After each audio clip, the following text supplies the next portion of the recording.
What's up, y'all? It's Omega Kao. This is the Mega Launch, and this is Season 2, Episode 7. And today I'm here with Joy. Alright, so Joy.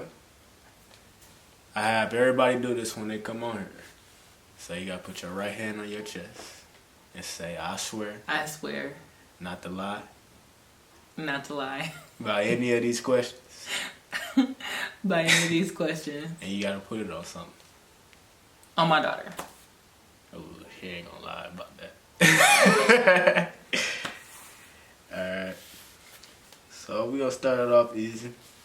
So usually we don't have skaters on here, but today I got a skater on here, so I'm gonna try to help y'all out with females and just skating overall. So the first question I got for you is, what was the hardest part about learning to skate? For me, it was turning around, and I still could barely do it. Like, I don't know, it's just maybe the fear of falling, even though I'm not really scared to fall. But just not really knowing when you swing your body if what you want it to do is what it's really going to do. So a lot of times that would kind of hinder me in learning moves or routines, because if it got a quick turn or a pivot, I don't have that down yet. So for me, that was the hardest part. Now, you know we gotta help the dudes out. So what would you say the best way to approach a girl at skating? At skating? Yeah, the do's and don'ts. Okay, so if you can skate well, what I suggest is you slide in on a slow set and you get in just right. Because it has been guys that, like, I did not even find attractive at all. And then they skate with me just right. And I'm like, oh, okay, like, he ain't bad. And then it'll get to the point where I'm like, okay, well, maybe I skate with him again. And if you're trying to get at a girl, that's a good way to, like, build that relationship, I guess. Don't grab on somebody that you don't fucking know. That's rude. Don't say something that, like, everybody else would say. Like, for me, I'm dark skinned, so a lot of times dudes be like, hey, chocolate. Yeah, no, that's not original. Don't say something that other people say. That's annoying. Don't grab on me. So pretty much try to keep it original. Yeah, just keep it cool and just always be respectful. I feel like even if I'm uninterested in somebody, when they're respectful, like, at least it's not like a negative vibe. So I might, like, not want anything with you, but at least it's not like a because he was rude, or he did too much. Just be cool. Okay. Now we gotta mix in some of these toxic questions. Okay. One of these you can ask me too. Some of these you can ask me. Oh! And these are the ones that they submitted in to me. So yeah, they wild. And if you can't answer the question, you can tap out. Okay, so I'm supposed to pick one I can ask you?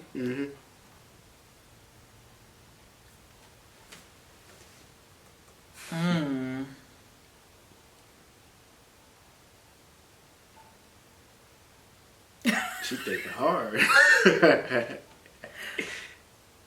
Okay, I ask you this one. Number 14. Who should pay for the plan B if the female is nutted in? I think it depends on the conversation that y'all have before that happened. If she's telling you to do it, I feel like she should pay for it. If it's just me that did it, I'll pay for it. What you think? Well, I'm biased because I'm a female. I think the guy should always pay for it. Well, why though? You told me to. I know, but that's your fault. It shouldn't have been that good, I guess. I don't know.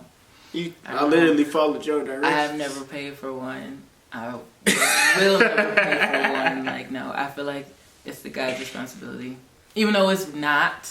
It's not. I would say that is my toxic way of thinking. Like, it's not necessarily right that the guy should, but I just feel like the guy should.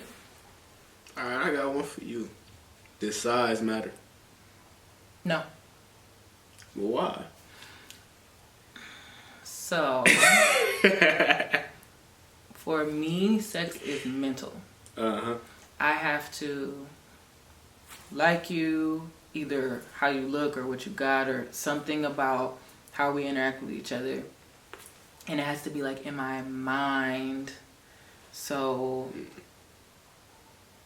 size, it's not, well, okay, it matters, but it's not a deal breaker. I'll say that. Okay. Because there are plenty of men who are blessed and don't know what to do with it. Or they do and it just hurt. Because I'm not, it's only so big. You know what I mean? The vagina grows as your state of arousal increases. And so if I'm not all the way aroused yet and I'm only this big and you this big, you just gonna keep running into my cervix and that's gonna hurt. So I don't know.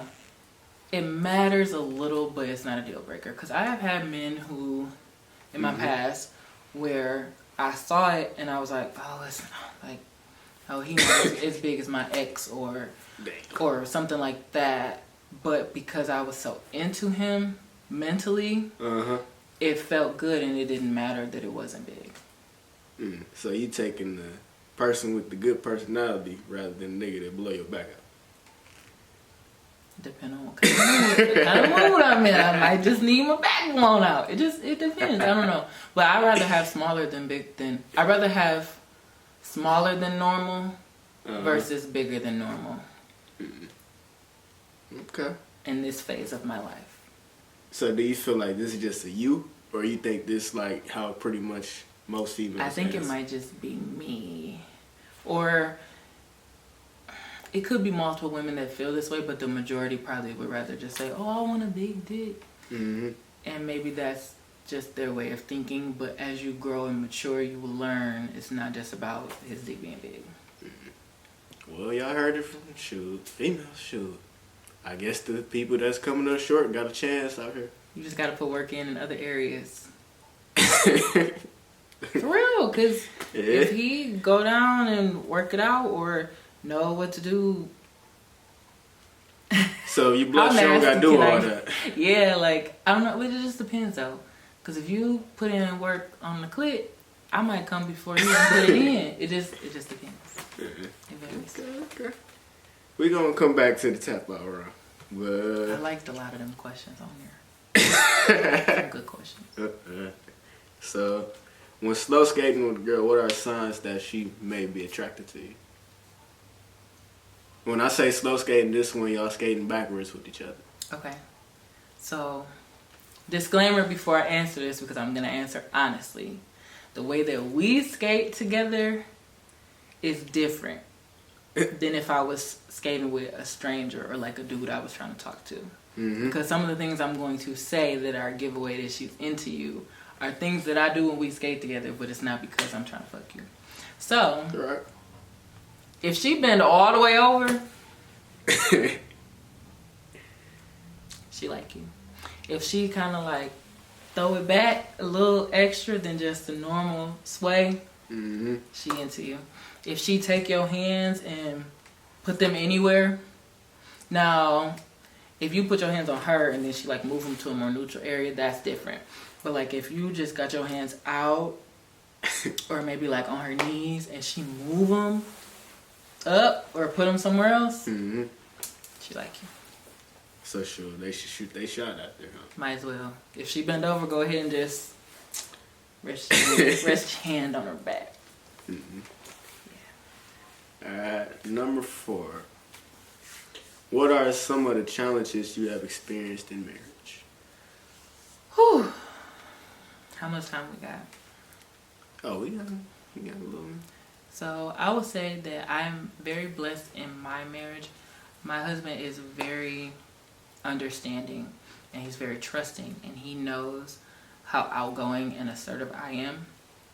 So like if we went to a bar or something and he saw me dancing and a dude just like slid behind me and I kept dancing, he wouldn't get mad about that. But a lot of other men, I feel like they would be irritated. Yeah. Same thing with skating, because for me skating is like dancing. I feel like skating different though. It kind of is, but it kind of isn't, because for me at least, for the most part, it don't mean nothing when I'm skating, especially if I'm skating like how we skate or whatever. I guess I kind of got the same thing too though. Yeah. So I feel like that would be a challenge I would have if my husband wasn't the way he is. But to answer the question specifically, some of the challenges I've experienced in marriage, it's like as soon as people know you married, they want you more. I don't have my ring on today. It's just my little what I wear to work. But it's like when they see that, or when they try to talk to you and you tell them that you're married, it's like a challenge. Like they're not just like, oh, okay, I respect that, I'll leave you alone. They're like, oh, well, maybe if I do this, I'll get her, or if I do this, she'll be weak. Or so I will have to say that is the biggest challenge. And excuse me, people talk so much. People place so much judgment based on what they think marriage is supposed to be, or their opinion on what marriage is or how it looks. And it's usually people who ain't never been married, or never been asked to be married, or they don't even have an example of a successful marriage in their life. They're always got something to say. That's deep. Don't tell me what I shouldn't wear because I'm married, or I shouldn't skate like this because I'm married, or I shouldn't go to lunch with this person, blah, blah, blah, because I'm married. Like, that's a great challenge. Everybody has an opinion. That's a good answer, because I feel like that's the same thing with parenting too. People with don't even have kids to say something and don't even know. Like, it's no perfect way to parent or be in a marriage. That's true. As long as your partner okay. Yeah. I feel that. Alright, so now we coming back to the toxic. Okay. You get to ask me first. Ooh. What makes you think you have good dick? I've been told, and sure, I ain't never had anybody like, well, nobody ever told me about girls like emailing me like when they ignore them. Like, I had ignored this girl. She literally emailed me like to get in contact with me. Texting didn't work, calling didn't work, social media didn't work, so she emailed you? And then popped up too. Oh. Like, I was just sitting in my room. Next thing I know, I look up. She's sitting there. Knock at the door. No, she came in the house. Like, this like summertime when you had like that little screen part of it. She just walked in that bitch.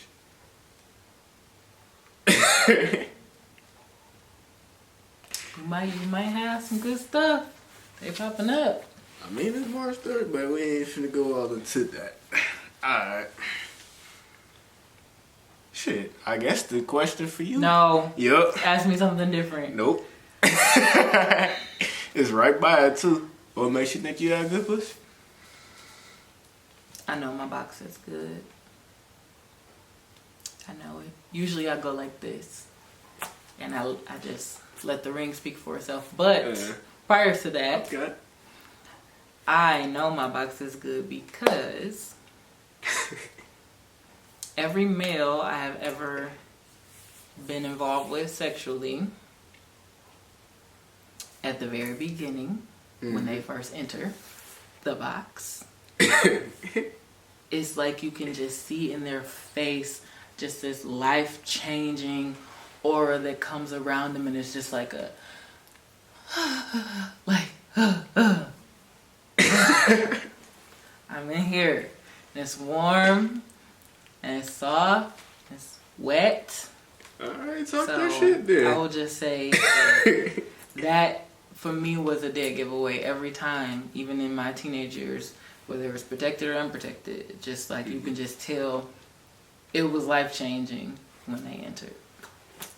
So do you feel like there's a difference between unprotected and protected? Absolutely, 100%.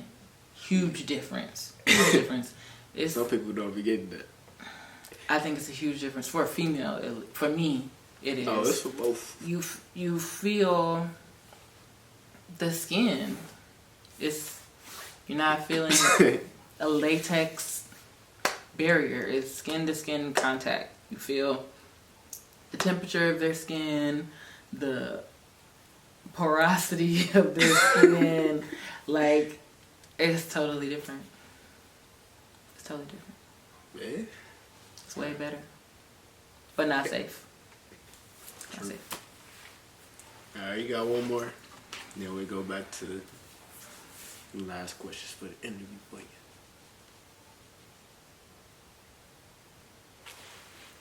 I feel like a lot of these I know the answer to. So I don't even know what to ask you. Yeah, but the answers for them though. Right, okay.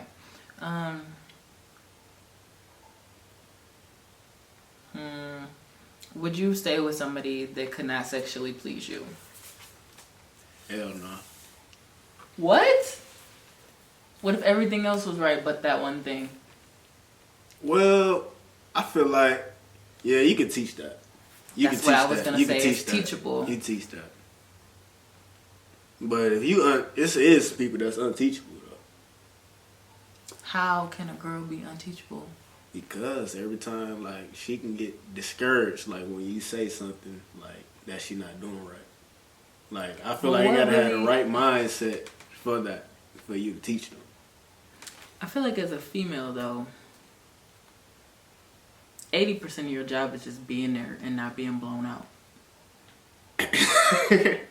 Like, you just gotta be there and just not have a horrible box, and everything should be mostly good. Like, I mean, I guess it's different for me. I ain't finna just let you just lay there. You gotta do something. that's true. I ain't with that. You just let, that's boring. I'm not saying that I just lay there, but I feel I don't understand how a woman could be horrible in bed, because most of your job is just presenting it. You just gotta look good, be clean, smell good, all that. Be there and be willing. That's most of the job. Some people be awkward. Like, how? Nah, I didn't have stuff happen. I think it's mostly because they Nervous. That too, but they trying to take on more than they can handle. I guess you got it.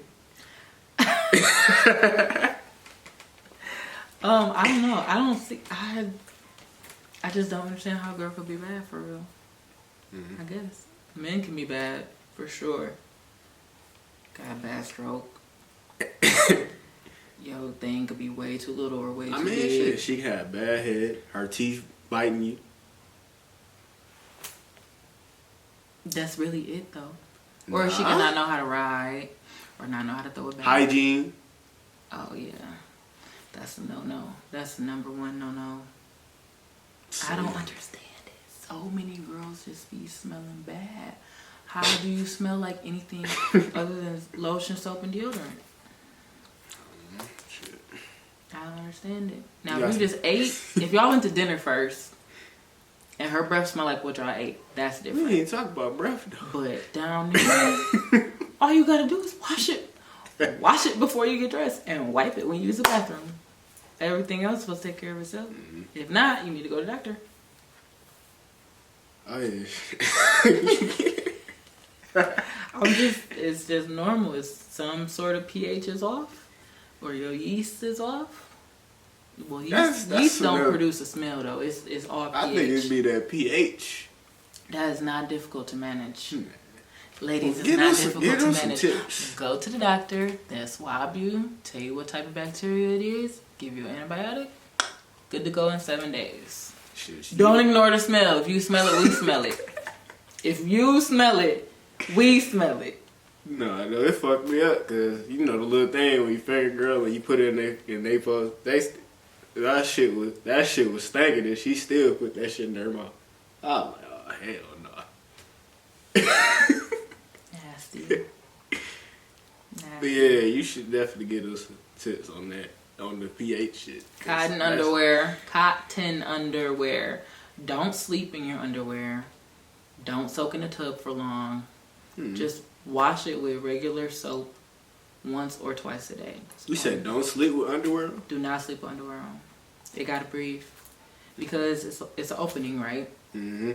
So if you put a barrier there, underwear, and if it's not cotton, it's not breathable. So like nylon, most of the cute underwear are nylon or lace. Like Victoria's Secret shit? Right. Well, they got some cotton ones. I got cotton Victoria's Secret right now. But anyway, that barrier it's friction every time you move. Mm-hmm. Friction creates heat. Heat is already there.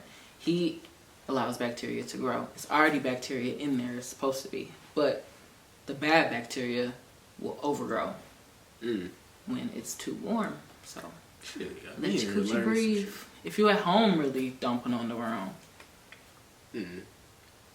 Yeah. Yep. See, nurses be knowing. You right here. Nurse Joy told you, let your coochie breathe.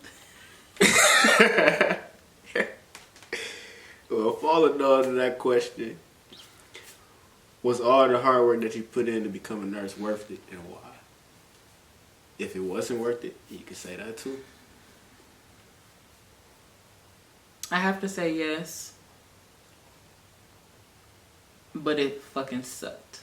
Mm-hmm. Nursing schools, where I went to MOP. Mm-hmm. Specifically, MOP is very toxic. A lot of the instructors, I don't know what their problem is, but they are just negative, catty. Mm-hmm. Nursing is a female-dominated field, and women are just naturally catty and jealous. But there are a handful that are very great. I have women that I met, even some men too, it just life-changing, and I've formed friendships that will last throughout my career. Mm-hmm. But lots of busy work for no reason. They make you jump through a whole bunch of hoops.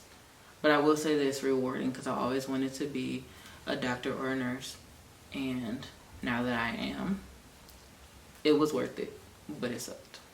Mm-hmm. So don't do it for the money, because the money comes, but you won't be fulfilled for real if you're just doing it for the money. It's not gonna get you through the days where you don't really want to be there. It's not going to help you be compassionate enough to really take care of somebody on the worst day of their life. I work in the ER. Most of the times people go to the ER, that's the worst day in their life, or they're very close to death. Like, if you don't really want to do it, you're not going to be a good nurse. But because I wanted to, I stuck through it, and I feel like now it's worth it. So would you say this was just more of a career to you, or actually a passion? It's a passion for sure. Okay. Definitely for me. And working side by side with some people, I can tell like who they're just doing it because it's a good job. But like I actually do care about people. I don't know why, but I actually care about people, and I feel like babies, old people, and sick people, they are so innocent. And me just being there to do whatever I can help make somebody feel better. That's what I live for. I like the way you answered that, because most people are chasing something just for the money. But when they get there, they gonna find out that it's not worth it. Yeah. Some things I could do just for money, but this ain't that kind of job. Right. You really have to care because nobody's looking. Nobody's gonna know if you don't turn this patient in a gentle way. Nobody's gonna know when you wipe ass if you actually trying to clean them to make sure that their skin is healthy. Nobody's gonna know, when you get a patient a shot, if you did it gently and correctly or not. No one's gonna know. Only you know and God knows. So it's like you have to actually have that compassion. Alright, sure. So I'll say to everybody, find something that you're actually passionate about. Don't chase the money. And lastly, for the married people, or people that's been with a partner for the longest, how do you keep it spicy after all these years? It's been 6.5 years that I've been with him. We've been married for almost 2. And it has not gotten boring, which is crazy. A lot of people, I feel like, would get bored after like a year, honestly. Mm-hmm. We don't do nothing crazy. We don't have costumes or handcuffs or none of that. We just do I got a couple toys for me, stuff like that, but we don't do nothing crazy. I think it's the connection. It's the mental and emotional connection. And when you haven't been physically joined with your partner in a day or a couple days or even a couple hours, you will just crave that no matter what. Because it's like, okay, I miss you. I give you a hug or whatever. Right. But like my husband, it's like a hug isn't close enough. Like our bodies have to be connected, and that's why it goes in. You know what I mean? Like, right. So for me, for us, yet it hasn't gotten boring, and I haven't had to use any tricks or anything to spice it up because just craving his presence. We both work a lot. We're both in school. Well, I'm not in school anymore, but for so long, it seems like we've both been in school and working. So just missing him was enough spice for us. Mm. I mean, I don't mean to dig deep or nothing, but You can. It's good. This is like a surface question, though. Would you say that y'all were, like, friends before anything happened? Or it was just straight to the point? It was kind of straight to the point. Straight to the point? Mm-hmm. We met at work. He worked at the hospital before me, but he came to my unit, and one of my friends was actually training him. So I would see him around or whatever, and I didn't really look twice because for me, it wasn't like, oh, he walked in the room and I was just so in love because of just how he looked. Mm-hmm. No, it wasn't like that at all. But because he was training with my friend, when I would go to look for my friend and talk to my friend, he would always be around. Mm-hmm. And he always kind of had something witty or like clever, funny to say or whatever. So it just got to the point where I wanted to talk to him if he was around. And then one day, he reached for something, and when his sleeve went up, I could see like the definition in the muscle in his arm, and it kind of made me look at him a little different. Like, okay, white boy might have a body on him underneath these scrubs or whatever. So then I just kind of started flirting. I'm a flirty person anyway, so just kind of flirted a little bit or whatever, and then I asked him if he liked chocolate. And he said, shit, don't everybody? And I was like, okay. He's smooth so enough. He's smooth enough He's to hang with enough. me. Yeah. So we exchanged numbers, and then maybe a couple weeks later we went on a date, and we've been together ever since. So we weren't like friends first, and then I started liking him. It was just kind of like I started liking him, and then we got together. I was saying because usually that connection that you're talking about, that usually start from like people that Friendship was friends first, yeah. Yeah. Not But this time. it can happen. It can happen that way too, though. I mean, I say it's more rare that way, but it definitely can happen that way. So sure. Well, I don't got no more questions for you today. But what do you feel like we helped them with today? I don't know if people are really gonna listen to me, but hopefully, me telling females let their coochie breathe. Hopefully that sinks in. Let it breathe. Let that sink in. See, it ain't just your man trying to be nasty. We trying to help y'all out. Take them off. If you smell it, we smell it. I don't know what. I don't know. I don't even remember everything really, because I feel like we just talking.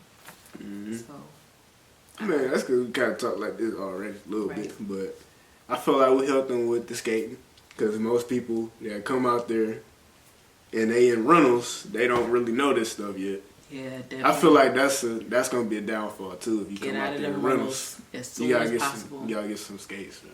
You spend more money on Nikes and Jordans if you're gonna skate regularly or often enough. Just go ahead and buy some skates. Because skating in rentals is like driving blindfolded. Like, it's not even the same. Buy your own skates if you can. I'll say this is what it's equivalent to. You walk in the party and girls scoping your shoes. You come in that bitch with some Skechers on versus a nigga with the Jordans. Some niggas can pull it off, but hey, most ain't. That's a good analogy.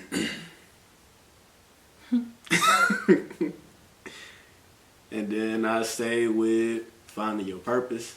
Like, don't chase money. Actually go to something that you actually really care about. Yeah. Then you definitely help them with their pH. Like, I'm probably gonna send that shit to a couple people from the past, cause hey. I'm just keeping it real. Shit. That's a simple fix right there.